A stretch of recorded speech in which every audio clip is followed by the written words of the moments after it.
whole spiel that I was going to do for you guys about 2020 and goals and visions and plans. And then I went on Instagram this morning and I did a post in my feed. And ooh, I got people mad. And I was like, yeah, y'all like that tough love, don't you? Guess what? That's what we're going to talk about. So, let me just start this with a little quote. I feel like the universe is actually talking to us today with both Kate and Brittany's stories, like they were saying so much about everything that I'm going to speak to right now. So here's the quote. Your triggers and emotional reactions are reminders of what you still need to heal.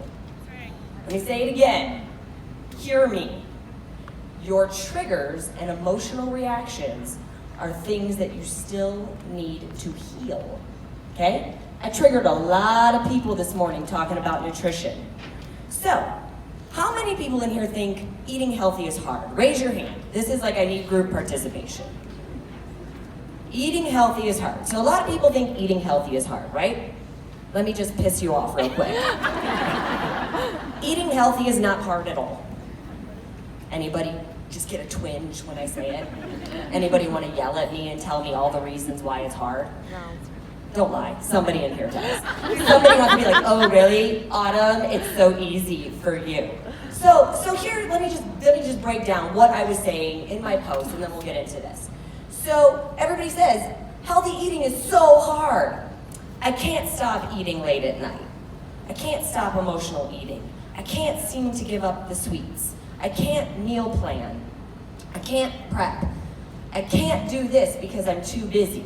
I can't work out, I'm too busy. I can't. I friggin' hate the word I can't. Because you guys, yes you can. Truth bomb and the tough love, yes you can. You don't want to. Okay? Now, that might sting a little. That might be me holding the mirror up to you right now, and it might hurt a little bit to hear it. But, yes you can. You don't want to. And it's okay to admit that. You're totally allowed to admit that, and there's no judgment. At least I'm not judging you. If you judge yourself, that's on you, okay? But there's no judgment on, I don't want to meal prep right now. I'd rather sit on the couch and watch TV. Yes you can stop eating the junk food. Why is it in your house? Is anybody forcing you down the cookie aisle at the grocery store? Probably not. They're probably not. They're probably not like holding the gun to your head and telling you you have to go buy the cookies. And also nobody's telling you you have to eat the entire bag of Oreos. You're choosing to eat the entire bag of Oreos. Yes, you can emotionally stop eating. You're choosing not to deal with your emotions. Now, I'm not saying that dealing with your emotions is easy. That's hard, right? It's really hard to stop and instead of mindlessly going to the pantry or the cupboard or wherever the Oreos or the bag of chips are and eating that because you're having an emotion, it's hard to stop yourself in the tracks and say, wait a minute, why am I going to grab for the cookies? And why am I going to eat the chips? And why am I going to drink a bottle of wine tonight? Right? Because if you're not hungry, there's no real reason to go eat the chips or eat the cookies or eat whatever else that you're going to go eat. So it's hard to sit there and say, I'm bored. I'm lonely. I'm sad. I'm irritated. I'm angry. I had a hard day at work. My kid is driving me insane. Like, it's hard to sit there and acknowledge that. And then once you do acknowledge it, well, what do I do about it now? Right? But I promise you that no amount of cookies will make you less lonely. No bottle of wine is going to stop you from being irritated if your boss wasn't so nice to you at work that day. No bag of chips is going to stop your kid from driving you insane. It's okay? So yes, dealing with the emotion is hard, but healthy eating isn't hard. It's your excuses and letting them go that is hard, because our excuses are our safety net. If I hold on to my excuse, I don't have to do the hard thing. If I keep saying I'm too busy to meal prep, then I don't have to meal prep, right? People, yesterday, I was in Sacramento and somebody raised their hand. I was doing a live Q&A for the month of Fix, and she said, I'm too tired to meal plan and meal prep at night. Now, how many moms do I have in here? Sorry, dads, you get excluded from this one because you can't experience pregnancy and breastfeeding. Unless you're talking about the tired that you feel in phase 1 of being pregnant, that is like no tired I've ever experienced before. Imagine being on like a 5-day drinking binge in college with like maybe an hour of sleep each night and then trying to function doing a full time. That, like, the tired is so crazy. Okay? That's tired. That's where you're just like, I don't even know where I am. I don't even know if I have clothes on. They're probably the same clothes I had on for 3 days, and they're covered in spit up, and I don't care, okay? Unless you're that tired, you're not tired. You might be a little tired, but you're not so tired that you can't go in the kitchen and meal prep.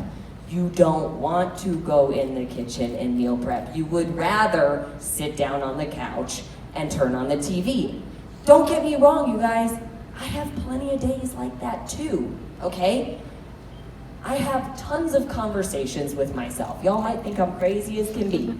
But when I sit down on that couch and I put on the TV and I know I need to meal prep, I have to have a conversation with myself. Autumn, you get one 30-minute show to unwind and turn your brain off. And then you need to get your butt off the couch. And don't get me wrong, that show ends and I'm like, oh, I could watch one more. But I have to have the conversation with myself, and I have to decide what my goals are and what's most important to me. And if what's most important to me is my health and staying on point with my fitness and with my nutrition, which it is, then I have to get my lazy butt up off the couch and go in the kitchen and do it. Hiccups. You just can't let that excuse keep getting in the way. And we just had 2 amazing speakers up here. You had both Kate and Brittany telling you their stories, and Kate was telling you all about how she realized under stress, right? She moved to California. Yes, that can be stressful. That's where I live. And under the new job and under all of those things, she was stressed. But she, as a teacher, and getting that news from the doctor, decided to let go of her excuses and change her lifestyle. And I'm not saying that it happens overnight, but until you acknowledge all of your excuses, you will not get any of your results, right? You see people post that all the time. When I lost all my excuses, I found all my results. We have all these great motivational sayings, and everybody loves to post them and say them. But do we like to actually follow them, right? So here we are, it's 2020, and we're talking about 2020 and vision and goals and plans, and everybody goes into January 1 and they're so excited about it, as if January 1 has some magical power. January 1 was a Wednesday, you guys. The day before was a Tuesday, right? I don't know about you, but Tinkerbell didn't come to my house and sprinkle magic pixie dust down there, and it was like, poof, great, I can do everything. Like, no, you might wake up feeling that way because it's January 1, but there's nothing in the air that's going to change except you. You have to wake up and you have to make the choice and you have to choose to change. Yes, you have to have a vision for what that change is. And once you have that vision, then what do you need? A plan. You need a plan, right? And when you think you've written out the plan, I want you to go deeper into what that plan was or what that plan is. Because people say this, my vision is I want to lose 20 pounds. Great. How are you going to lose 20 pounds? Well, I'm going to work out, I'm going to eat healthy. Okay, what does that mean? What does that mean to you? Because it means something different to everybody out there, right? So for some people, working out and eating healthy might be, I'm going to take a walk 3 times a week. For other people, it might mean I'm gonna work out an hour a day, 6 times a week. There's not necessarily a right answer. It's just, what does that mean? What is your plan? What workout are you going to do? I'm going to eat healthy. Well, what does that mean to you? Because everybody starts at a different place on their nutrition journey. 20 years ago, I didn't eat the way I eat now, you guys. How many people know that my dad owned Italian restaurants when I was a kid? Okay? Do y'all know that I lived upstairs from it? Like literally, we grew up in a little Italian neighborhood. Anybody ever seen the movie Bronx Tale? Our restaurant was the bottom floor. It was a to-go restaurant. We lived upstairs from it. I grew up on pizza, pasta, and subs, and New York-style cheesecake. And don't forget about the soda. Okay? Now, I was a super active kid. Played all day long. Ran around our little Italian neighborhood. It was the 80s. You could tell your parents you were leaving the house, you didn't have to come back until nighttime. They didn't know where the hell you were. It was cool. Okay? We never stopped moving. Never stopped moving, so I could eat whatever I wanted. Now, most of the food that I was eating, albeit Italian food that was loaded with bread, was all homemade. My dad made everything from scratch. Pasta from scratch, pizza dough from scratch, salads, everything was from scratch, okay? After we moved out of our little Italian neighborhood, we moved to the suburbs. And I was about 13 years old. And puberty hit. And school got harder, so there was more homework. And all of a sudden, I couldn't run around the little Italian neighborhood anymore because we were in a different area. So it wasn't an unsafe area, it just wasn't this tiny little neighborhood where everybody knew everybody and my dad didn't have to worry about it. So all those things combined, I gained weight. In most people's eyes, not a lot of weight, but for me, it was a very uncomfortable amount of weight. I was a competitive dancer.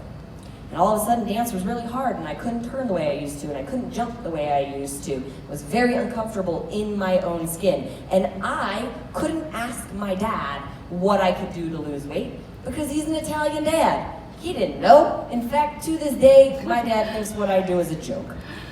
No kidding, swear to God. Try to tell him to eat healthy, and I get a whole laundry list of reasons why he can't. Awesome. Super cool. First time you ever saw a before and after photo of somebody from a 21-day fixed test group that I spent 9 months of my life running, he told me the photo had obviously been altered. I was like, Dad, I work with that person 6 days a week. That's real. Anyways, my point being is my dad doesn't believe in healthy eating. He doesn't think his healthy eating or unhealthy eating affects the fact that he has osteoporosis, that all his joints hurt. He needs 2 knee replacements. He's had 1 thumb replacement. The other one still needs to be replaced. He has depression, anxiety, and a whole slew of other issues. But I digress. So obviously I couldn't talk to my dad about what do I need to do to eat healthier. I'm a competitive dancer. Thank God I had really great dance teachers, not dance teachers that talk to us in a negative way about food. They talk to us in a really positive way about food. That's when I started learning the importance. So when I started making tiny little changes. Instead of drinking 2% milk, I started drinking skim milk. Instead of eating white bread, we switched to wheat bread. At a certain point, I went and lived with my mom. My mom was a healthy, much more healthy eater than my dad. So she made chicken for dinner, and we had salad at every meal. And even though I didn't like the bell peppers in my salad, I'd eat the salad, just not the bell peppers. And slowly, I started to make changes. And one day, my dance teacher said soda wasn't good for you. She, in my book, was like everything. She had lived in California, and she had done all the dancing, like with everybody, and I was like, well, whatever she says is right, like she has the life I want. So to me, I was like, got it, soda, it's gone. I stopped drinking soda, you guys. 5 days later, I walked into dance class and everybody looked at me and was like, what is going on? And I was like, what? And they're like, why do you look so skinny? What's happening? Everybody for a minute got scared, and I was like, I don't know, I stopped drinking soda last week. I lost 5 pounds. Got on the scale, had lost 5 pounds, and it wasn't like I was drinking soda left and right. There are things out there that I know I just hit somebody's trigger when I talked about soda. Somebody in this audience is so pissed right now. They want to get up, they want to argue with me about why it's not bad for them, they want to tell me it's okay, just like you want to tell me it's okay to have the Oreos, you want to tell me it's okay to have the chips. And I'm just going to tell you this, if you have goals, if you have fitness goals, if you have nutrition goals, if you have health goals, you can be mad at me all you want. I'm not supposed to be your best friend every day. I am supposed to be the person that leads you, right? So there will definitely be days that hopefully you guys love me and you're like, yes, she was super motivating and that was awesome and she got me through the workout. And there's other days I'm gonna push your button and I'm gonna push your trigger because I'm pushing you outside your comfort zone. I'm trying to get you to open up your mind to what is real, right? People giving me excuses about traveling. Well, here, let me back up. I get this. Oh my God, Autumn, it's so great to meet you. I love your programs. I was in the best shape of my life when I was on those containers. Okay, why when you were on those containers? Why did you stop the containers? Oh, I don't know, life happened. Like I had a work trip come up and I got sick and da-da. And I'm like, and? Like, you guys, first of all, fighting a head cold right now, been fighting it for a week. I don't know, still following portion control, still following balanced macronutrients. Had a glass of wine in Sacramento. It's totally nice. I travel, probably more than anybody in this room. Travel a lot. Traveled to different cities, traveled to different countries for weeks at a time. Still follow Ultimate Portion Fix. Life happens. Life seems to kick me a lot. I don't always share all the nitty-gritty details. You can go back to my dad. That man tortures me. Thank God I love him. Because he is like a second child. In fact, he's much worse. Dominic is so much easier than dealing with my father, okay? On any given day, I'm like, oh. And don't get me wrong, I have nights where I'm like, oh, God, I've been dealing with Dad all day. I was trying to get him to log into my Netflix yesterday. Oh, God. He's not logged on, by the way. 24 hours, he's still not logged in. I was like, oh my God, I just need like a glass of wine. Like, the thought comes into my head too, I just need a glass of wine. But then I was like, I don't need a glass of wine. Dad irritated me. The glass of wine isn't gonna stop me from being irritated with him. I was like, just take a deep breath. Okay, let me take a shower. It's been a long travel day. Let me just not respond to any more of his text messages for the day and be done with it. That was it. That's how I dealt with the emotion of being irritated with my dad. I was like, I'm gonna be done answering your text messages now. Boundaries, okay? Because again, like there's no amount of food that is going to change it. So all these excuses about life getting in the way, can't do this, I fell off track. I'm sorry, but I'm calling you out. It is an excuse. I've been eating this way, Ultimate Portion Fix, for 9 years. 9 years. My weight fluctuates between 109 and 112 pounds. My fat composition will change by about 2%. I'll go from 18 to 20 to 21%. And that depends on how lax I'm being. That depends on if I want to have a few more glasses of wine, like a few more treats, no more than I'm allotted, but if I'm having treats or if I'm not having treats, if I'm getting ready for a video shoot or if I'm not getting ready for a video shoot. The biggest time I've altered in those 9 years was when I had food sensitivities and I didn't know about it, okay? That was pretty horrific. That was a very hard time. It's been 4 years now since being diagnosed, and it's taken a long time to heal my body, and I'm finally getting back to a place where my body feels better. But the point is even with the food sensitivities, even through all of that, I stayed committed to my nutrition. I didn't say, oh well, this is just what my body's gonna do. I'm 35, I guess this is just how it's supposed to be. Because I could have. I had moments where I thought that, where when all these doctors were literally telling me I was crazy and I needed to go see a therapist, because all my numbers looked fine, and they were like, there's nothing wrong with you. And I was like, yeah, weight's falling off of me in a way that it shouldn't. Like, I don't look healthy, I don't feel healthy. I could have taken what they were saying and just been like, aging. That sucks. I guess I'll just eat whatever. Because at that time, I was eating donuts and stuff just to try to put weight back on because it was falling off of me so quickly. So, switch your mic. Is it not working? It's a little body. Oh, sorry. There you go. It's not my congestion. So I could have, right? You guys, I could have very easily taken what all the doctors were telling me and let that be my excuse to just say, I guess this is just how it's gonna go. I didn't. I leaned into the hard. I leaned in and I did the work. I did the research myself. I went and found more doctors. I went and got more tests until I found out you have food sensitivities. Okay, what does that mean? Okay, I can't eat eggs. I can't eat nuts. I can't eat flaxseed. Well, that sucks. Those are some of my favorite foods. But great, it's about my health. When somebody tells you it's about your health, like, hey, you're not gonna get better. In fact, you're gonna get worse. All of a sudden, peanut butter isn't that great anymore. Don't get me wrong, I still miss peanut butter. But I also know what it does to me, so I'm not gonna have it. So I had to fight through the excuses. And still to this day, I'm no better than anybody else out there. I don't have a superpower compared to somebody else. It's not that my body is just gonna stay lean and somebody else's body isn't gonna stay lean. It's that I'm committed to my goals. It's that when the excuse creeps in, I've worked my willpower, if you will, enough to shut the excuse down. So I might be 5 or 10 steps ahead of you in the journey, but that's really all that is that we're at different places in the journey. But the bottom line is, healthy eating is easy. How many people know you're supposed to eat vegetables? Raise your hand. Good. How many people know you should eat some fruit in your day? Good. How many people know you should eat some healthy carbs and some lean protein, and you should avoid all the super heavy processed sugar foods? Doesn't seem too hard to me. This is what's hard, you guys. It's your mindset. It's shifting away from the excuses. It's focusing on the goals. And that's part of the beauty of Ultimate Portion Fix. And I'm not trying to do a big pitch on the program right now, but what I am trying to say is that there are tools there to help you. There's all of the videos there to walk you through step by step and what to do about emotional eating and different ways that you can handle emotional eating. And there's your logbook to track your containers.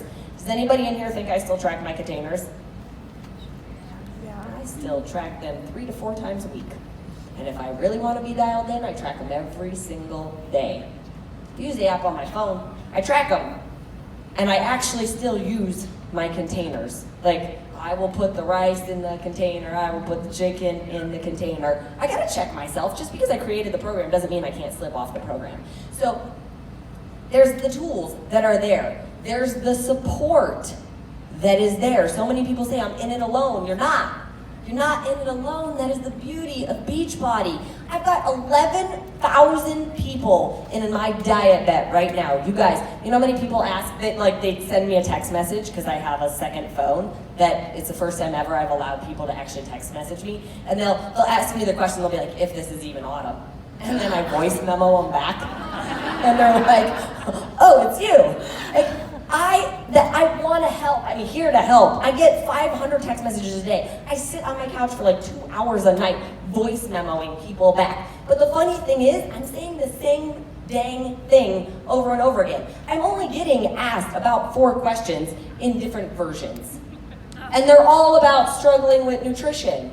So there it is. You have the support. You have the plan. If you have the desire, you can do it. The only thing you can't have is the excuses. Yeah? Welcome to 2020. We're going to have some fun together today. We're going to do a workout in just a little bit, but they've got, I don't know what else they have in store for you. First, I think we're watching a video to see what's coming. Am I right? All right. Thank you guys for having me up here. Thanks for taking the time to listen. If I hit a trigger today, instead of hating me and going on social and saying you lost respect for me, like I got a bunch of messages today, I challenge you to look at why you got triggered and ask yourself if there's something that still needs to be healed. Okay? I'll see you guys for the workout.